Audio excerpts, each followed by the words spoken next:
আমার মনে হয় জীবনে হাজারটা বন্ধু-বান্ধব থাকার দরকার নেই। জীবনে এমন একজন থাকুক যে হাজারটা বন্ধু-বান্ধবের সমান হবে। আলহামদুলিল্লাহ আমারও তেমন একজন রয়েছে। আজকে আমার সেই জগৎ বিখ্যাত বান্ধবীর হাতের একটা রেসিপি শেয়ার করব। আসলে আমার বান্ধবী এই একটা জিনিসই অনেক টেস্টি আর মজাদার করে তৈরি করতে পারে পারফেক্টভাবে। তাই রেসিপিটি ভাবলাম আপনাদের সাথে শেয়ার করি। এই তো এর জন্য আমার বান্ধবী অনেকগুলা পানি দিয়ে দিয়েছে কড়াইতে। এরপরে কিছুটা পেঁয়াজ কুচি আর একটা কাঁচামরিচ কুচি দিয়ে দিয়েছে। এরপরে ২ প্যাকেট নুডলস দিয়ে দিয়েছে। আপনারা যেকোনো নুডলসই ব্যবহার করতে পারেন এখানে।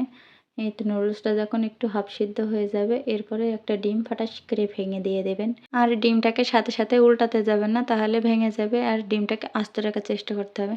এই তো এরপর মশলাগুলোকে দিয়ে দিচ্ছে। মশলাগুলোকে দিয়ে আলতো হাতে মশলাটাকে নুডলসের সাথে মিশিয়ে নিতে হবে। এর ভিতরে ডিমটাও অনেকটা সিদ্ধ হয়ে যাবে। এরপরে ডিমটাকেও আলতো হাতে উল্টিয়ে নিতে হবে। আর ডিমটাকে আস্ত রাখার চেষ্টা করবেন, তাহলে পরে ডিমটাকে নুডলসের সাথে কেটে, কেটে খেতে ভালোই লাগে।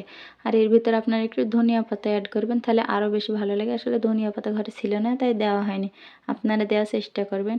এটা একটা ইজি রেসিপি, কিন্তু এটা খেতে অনেক বেশি ভালো লাগে। আর আমার বান্ধবীর বেঁচে থাকার একমাত্র অবলম্বন, যদি আন্টি বাসায় না থাকে, সে একটা ডিম ভেজেও খাবে না। যদি নুডলস এইভাবে রান্না করে খেলে খায়, না হলে খাবে না। আর আমার মনে হয় এটা নাস্তার জন্যই সবাই খায়, কিন্তু আমার বান্ধবী এটা খেয়ে যেন দিনটা পার করতে পারে সেই জন্যই খায়। আমার বান্ধবীর মতো এরকম বান্ধবী কার কার আছে অবশ্যই কমেন্টে জানাবেন।